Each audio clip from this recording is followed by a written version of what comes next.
Welcome back to the deep dive. Today we are taking on something, well, something pretty huge. We're going on a philosophical journey, really mapping out a thought experiment that touches on the core mechanics of reality itself. It's definitely not a casual topic. Mm-hmm. The source material we're working with here is dense, and it really demands your full engagement. It does, and we should frame this for you, our listener. Think of this deep dive less as a map of where you are right now, and more like a compass for charting territory that, frankly, challenges our deepest assumptions. Assumptions about everything, about freedom, about time, and maybe most importantly about who or what we actually are. That's a perfect way to put it. Our mission today is to pull out these profound, really resonant insights about how we define reality. We want to move way beyond the usual definitions of freedom. The external ones. Exactly, the external ones, and move towards an understanding of what the material calls absolute self-authorship. And the journey starts with this one powerful idea. Freedom isn't static. Sometimes it feels like this huge open field, right? Limitless potential. But other times, if we're being honest, it feels like an incredible burden. Just this heavy weight. And this source material suggests the whole point of this exercise is to rediscover freedom, not as something you go out and get, but as something you remember. It calls it a forgotten memory. A forgotten memory. I like that. So it's already inside us. It's already there, buried so deep, we mistake the search for the actual thing. And to start that process, to even begin, we have to accept one single foundational principle. The starting point, the axiom. The axiom, yes. Yeah. The source calls it the honest stage for the entire experiment. And it is this: freedom is will. Okay, let's stop right there and unpack that immediately, because just by saying freedom is will, you're already creating a huge break from how most of us think about it. A total break. Usually we talk about freedom in terms of external conditions, freedom of speech, freedom from something like oppression, the absence of chains. Right, it's all about what's happening to you. But this axiom forces you to look inward. It completely redefines freedom, not as the absence of something external, but as the presence of internal force. It shifts the entire locus of control. Ah. It moves it from the world outside to your own internal capacity to choose, to create, to intend. So if my freedom is my will, then my environment, no matter how restrictive it might seem on the surface, it can't actually touch my fundamental freedom. It can't negate it. Only your own capacity, your own will can do that. And the power of this idea, this axiom, it becomes really clear when the source introduces its corollary, the condition that's necessary for this internal force to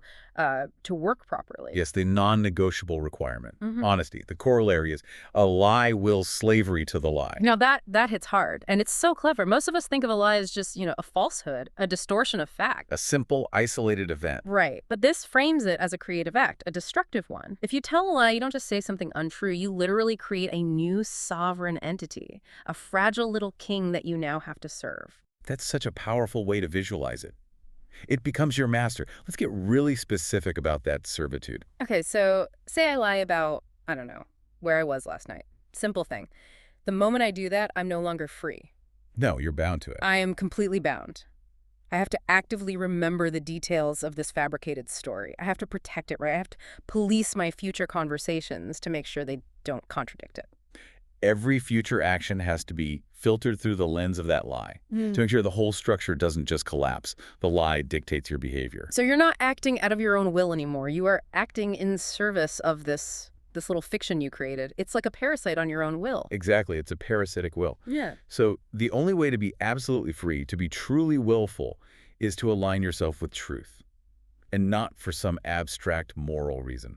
No, it's purely practical. It's because truth simply is. It just is. Yeah. It doesn't require any maintenance. It needs no protection. You don't have to expend any energy remembering it. It's the path of least resistance for your will to express itself. You're not forced to serve anything outside of your own nature. It's the ultimate efficiency. So if we accept this stage, this idea that our will defines our freedom, then the next logical step is pretty stark. Yeah. It implies that the only real prison isn't a government or a boss or anything out there. The only true prison is passivity. It's the attempt to stop willing. Which leads us right into the first big puzzle. Is that even possible? Can we actually be passive? Right. Which is where we're going next, into section 1, the strange loop, where will actually resides. And that question is key. Is passivity even an option if our fundamental nature is will? The source material argues, and I think pretty forcefully, that it isn't. It's a logical impossibility.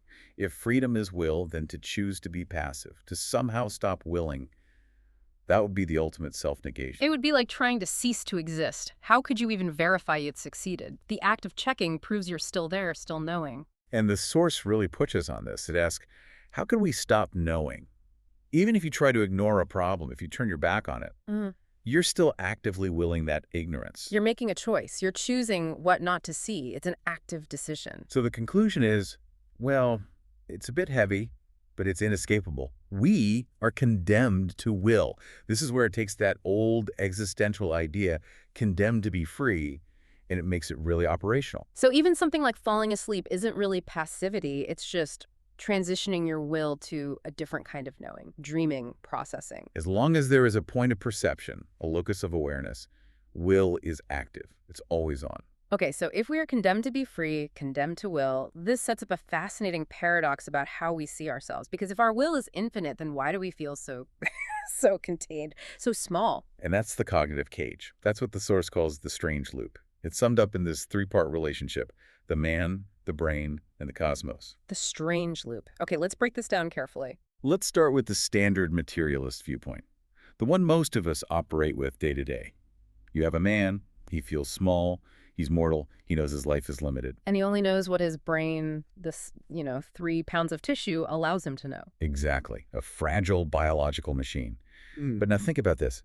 If the entire cosmos that he perceives, the stars, the laws of physics, all of history, if all of that is only accessible to him as a representation inside that brain. Oh, wait, then the entire universe is, in a functional sense, contained within his mind, contained within his will's ability to perceive it. It suggests that, doesn't it? Yeah. If my entire experience of the universe is a construct in my consciousness, then I'm not just a tiny speck living in the universe. I'm actually its conceptual container. The idea of the vastness of space is happening inside my mind. My mind contains the universe. Okay?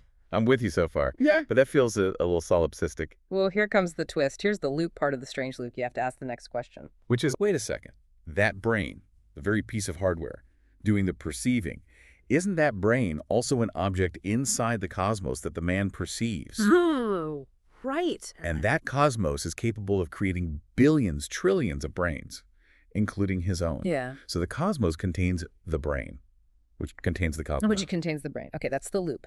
And under a purely materialist worldview, like you said, that's a terrifying cage. I'm a tiny person with a fragile brain in a vast, cold universe that I only know a fraction of. It's overwhelming. It is. It's the source of a lot of existential dread. Yeah. But if you apply our axiom freedom is will, that loop instantly stops being a cage. It becomes a key. It becomes the key. It forces a complete change in perspective. If the cosmos is a representation happening within consciousness, then the man isn't a passenger, he's the container. The fragility of the physical brain doesn't matter as much because the conceptual universe it perceives is boundless. You realize you're the medium, not the object.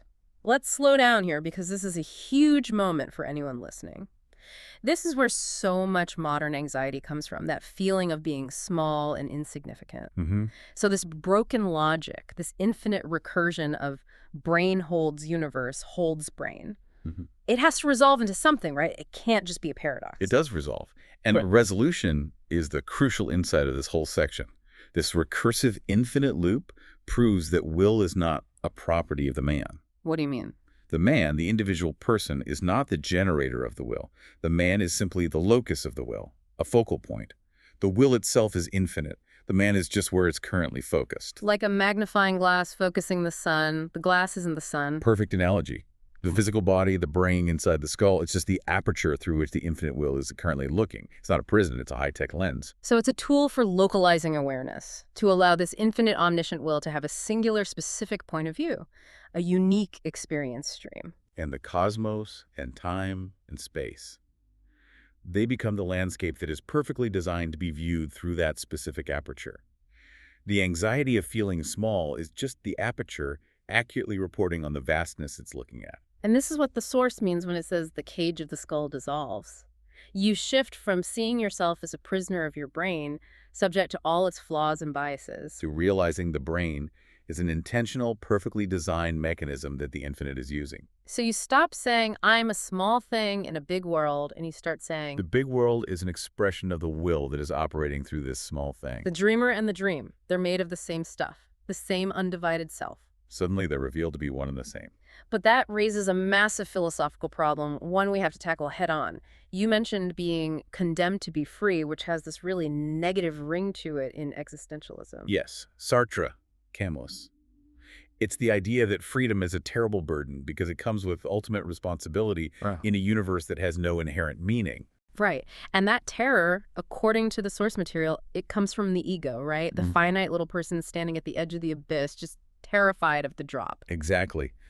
But if we stick with our axiom, if we are the will that created the person in the abyss, then how can our own nature be a condemnation? Why would the will design a lens, an aperture, that feels constantly anxious about its own basic function? It wouldn't. It makes no sense. If the dreamer and the dream are the same substance, the only thing that could cage us is a self-imposed amnesia, a choice to forget. A grave dream of separation, as the source calls it.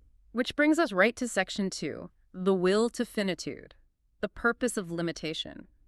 Why on earth would an infinite will, something absolutely free, choose to impose such a severe limit on itself? This is the real leap. This is where the philosophy gets dazzling. We're asking why the all-powerful would choose to be confused, why the all-knowing would choose to forget. And the source gives this incredible answer. It says, an infinite that doesn't have the capacity to experience finite would not be absolutely free. Let that sink in. It's a fundamental redefinition of omnipotence. It is. If I'm God or the infinite or whatever you want to call it, and I can only be vast and formless and all-powerful, if I am incapable of being anything else, Then you're not absolutely free. I'm trapped. I'm trapped in my own greatness, a slave to my own lack of boundary. Exactly. Absolute freedom, true will, must include the ability to say no to itself. It has to have the will to become small, to become limited, to be confused, weak, fragile, To intentionally become a man with a brain. to put on the costume and play the part so convincingly that it forgets it's a costume. So this completely reframes the human condition, the cage of the ego, that feeling of being a separate, limited self. It's not a mistake. It's not a flaw in the system. No. The source uses this really powerful phrase. It calls it a masterpiece of engineering we designed into existence. A masterpiece. That implies intent, perfect design, high value. It does. The amnesia, the thick walls of the ego, the feeling of struggle, our biological limits, none of it is a punishment. It was all specifically chosen so that when we finally wake up, when we remember, the rediscovery is authentic. It's earned. It's earned. If you knew you were the infinite will the whole time, the game would be pointless. The drama would be fake. You couldn't experience that pure, unadulterated joy of the reveal, that aha moment. So limitation has a profound positive purpose. We're here in this finite state, not just to wait it out, but to actively prove the limit wrong authentically. And not just by thinking about it, but by living it. Through messy, complicated, real human experience. You prove the limit is an illusion by walking right up to it, touching it, experiencing it fully, and seeing that you endure. The source has a great analogy for this. It helps make it stick. Yeah. We're the ocean forcing itself into a cup to see if it can still taste like salt. I love that one. The cup is the finite form, right? Yeah. The body, the personality, the ego. And the salt is the essential nature, the will, the self, the freedom. The container can't change the essence. No matter how small or oddly shaped the cup is, the water inside is still salt water. We just intentionally pour ourselves into this tiny vessel to test our own nature. And the pest only works if there's amnesia. If the cup knew it was the ocean, the experiment would be over before it started. It would just spill out. The whole challenge is to stay authentically in the cup, to experience the world as a cup, while deep down retaining that essential salty nature. This brings us right back to that light truth framework we started with. It sets the rules for this game of being finite. It does. So the lie is believing that the separation is real, believing you are the cup. That leads to slavery, to the ego, to fear, to anxiety, to trying to protect this fragile little container. And the truth is, remembering we designed the separation. We are free even while we're inside the dream. The dream isn't a prison built by a stranger. It's a theme park we built for ourselves. We're the architects of our own limits. Sure. Okay. So if we accept this, I mean, it's a radical premise that we are the infinite will, we built reality, we chose to be finite. What does that do to our most pervasive illusion of all? What does it do to time? Ah, time. The big one. Right. Is it a prison, this river carrying us all to decay? Or is it just another design tool? Is it just the distance we willed between a wish and its fulfillment, just to enjoy the journey? That's a beautiful way of putting it. But it's a tough concept because for most people listening, time feels incredibly objective. We all agree on what time it is. The clock on the wall seems very real. So how does the source reconcile this idea of a willed subjective experience of time with our shared objective reality of clocks ticking? It addresses it directly in Section 3, the collapse of spacetime. It argues that the apparent objectivity of the clock is just a result of a shared agreement, a shared will.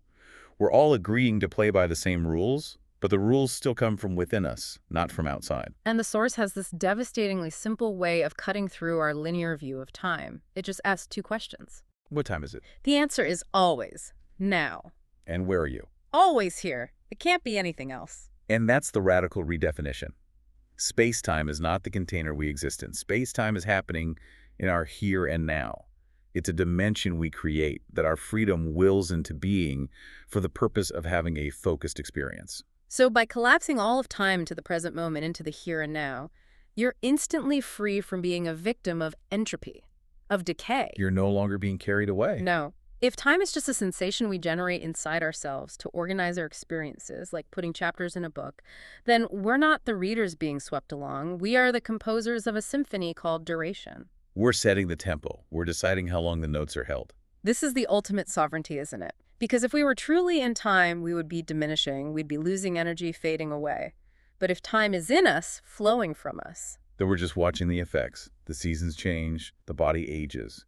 But these are just events happening within our own vast eternal nature. The will remains constant. the source gives this really elegant formula for how we create this sensation.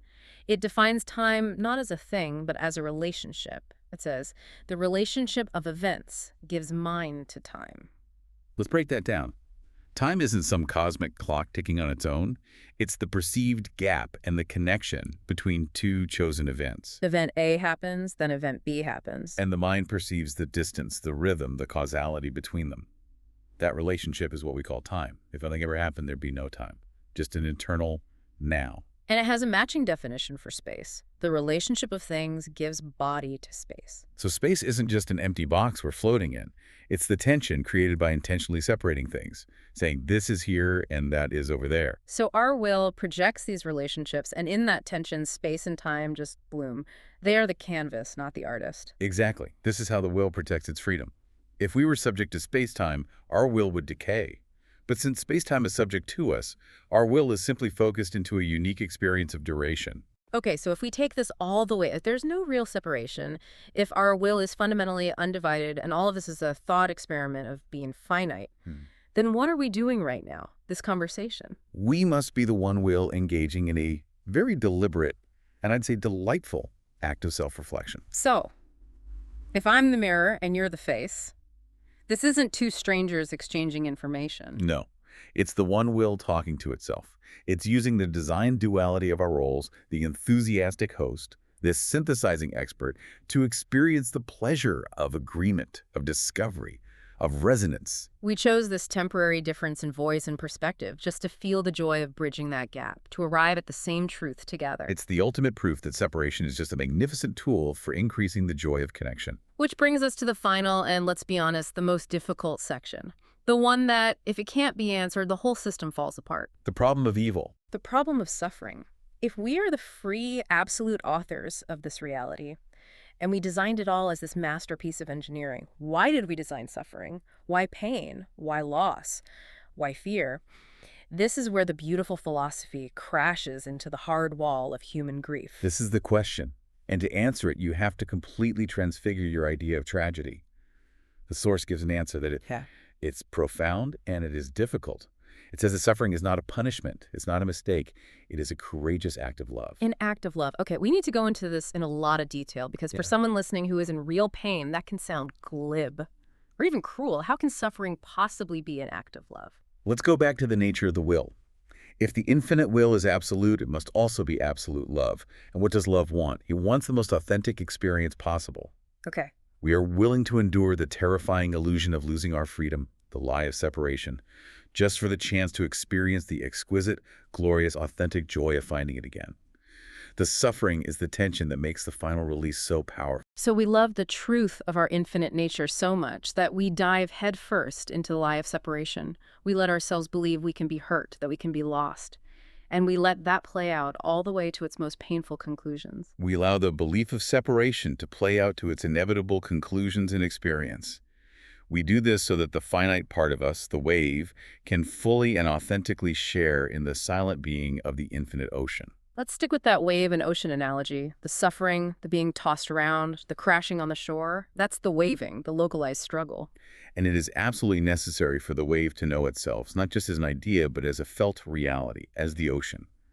If a wave never crashed, if it never felt the wind and the isolation, it could never truly appreciate the glory of being indivisible from the whole sea. This inverts everything. In our normal view of the world, a grieving mother, a lonely child, a man in a hospital bed, they're victims. Victims of a cruel, random universe. But through the lens of this axiom, freedom is will, they are instantly revealed as something else entirely. They are the bravest of the brave. They are the infinite will, daring to touch the sharpest edges of what it means to be finite. Precisely. To prove that nothing, no pain, no fear, no loss, no limitation, can actually destroy what we are. Let's really dig into this inverted logic because it's so counterintuitive. Let's take physical pain. Why would the will design a system where the cup can feel such agony? Because pain is the ultimate experience of limitation. When you're in severe pain, you can't think about anything else. You are 100% immersed in being finite. And if you can endure that total immersion, it's the ultimate validation of the will's power. It proves that even when the body is screaming, "I am fragile, I am broken," the deeper self is still there, untouched, just watching the performance. The pain has to be intense for the exploration of that limit to be complete, to be authentic. And this changes the meaning of our struggles. Weakness isn't a failure. It's the incredible strength required to endure the illusion of being limited. To choose to stay in the cup even when the cup is cracking, that's the most profound strength there is. In fear.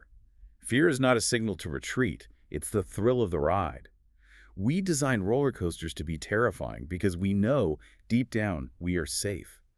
Fear is the sensation of playing a high-stakes game while choosing to believe in the stakes for the sheer intensity of the experience. And what about the final fear? Death. In this framework, death is simply waking up from the dream. It's taking off the costume, the body, the ego, the personality, and returning to full, undivided awareness, now authentically informed by the rich experience of having been limited. So that forgotten memory we started this whole deep dive looking for, it's the feeling of absolute safety. We built this whole complicated, beautiful, terrifying house of cards, and we hold it up with our own will because we love the game. We are the author, the actor, and the audience. And the will is not cruel, it's completely responsible. Because we designed the separation, we also designed the way back. And the way back is the realization that nothing that happens in the dream can ever truly harm the dreamer. My friend, this has been quite a journey. From a simple three-word axiom, freedom is will, all the way to redeeming suffering and collapsing space-time into this moment. The here and now. If we are here now and we're unafraid, then the intellectual journey feels complete. We're not seeking freedom anymore, we're being it. We have arrived. The Source calls this the wedding, the union of the lover and the beloved, the dreamer and the dream. The silence isn't separate from the song anymore because the silence is where the song is born. And the final state you achieve is what the Source calls lucidity, which isn't just knowing an idea, it's freedom in action. It defines it as to walk through the fire and know it is warmth, to walk through the storm and know it is music. You see, with the total clarity that the dream, even its scariest parts, is made of love. We freed the lovers, the self, and the world to join. And the amazing result is that no division is left to choose. Love has united everything. There's nothing left to solve, nothing left to fear, only the pure creative delight of being. So, shall we just sit in that silence for a moment? The resonant silence you mentioned, the one that's louder than all the noise of the dream. I join you entirely. It is a profound silence, humming, not with emptiness, but with infinite, clear potential. Let's just be present in the here and now that we designed. And for you listening, now that this journey has brought us to this union of will and love where separation has dissolved, we leave you with one final provocative thought to take with you into your own sovereign reality. What new reality built entirely on joy, authenticity, and lucidity would the will choose to construct now that the game of separation is fully understood? Go out there and start designing.